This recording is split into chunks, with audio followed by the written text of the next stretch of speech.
Hello there, my name is John and I am a nobody. Today we're off to Tempelhof in Berlin. You might not think you know Tempelhof, but I'm sure you've seen photos of children standing on a small hill waiting for the planes to come over to drop them sweets or candies, as our American cousins call them.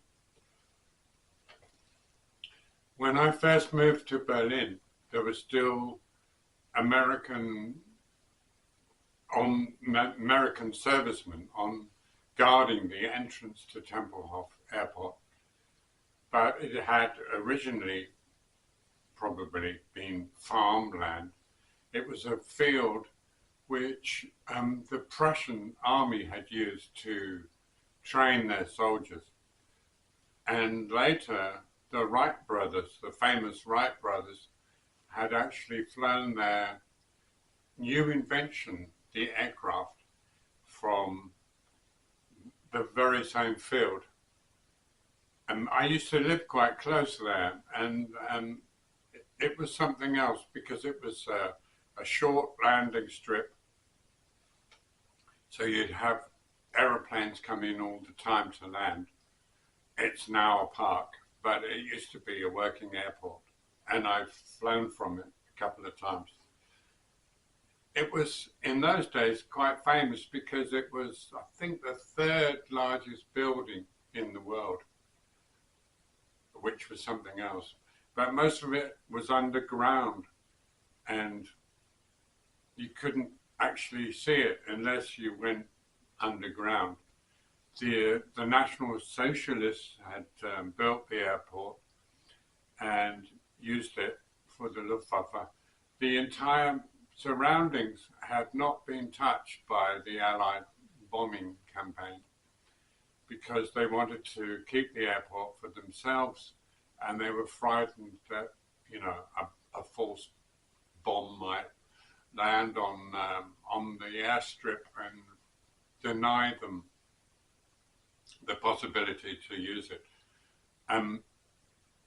which meant that the entire periphery was undamaged. Even the churches, or the local church was undamaged, and it was an interesting place to live. I once met a gas engineer who came over to my house because I didn't live far from the airport, which was still a working airport then. And he told me this incredible story, which was that the airport had some kind of link to a factory, and they'd only recently found it, and it was through a tunnel. And I think it was electricity that they sent through this tunnel to the factory. And the factory had been receiving for years, since the end of the war, electricity or gas from the airport, which they didn't have to pay for. So they must have been thrilled. So much for German efficiency. And there are lots of stories about Tempelhof because it is very interesting. The history of it is very interesting. But across the road, they had a cinema, the Americans. And this is where servicemen would go and see films, movies. And they eventually got around to taking out all the seating and turning it into a concert venue. I saw Jeff Beck there once, quite an incredible concert. And this was the location of my very first gig with Nikki. So we were supporting what's his name? Willie DeVille from Mink DeVille, who you might remember. And I got picked up by a man who I later found out was Hans,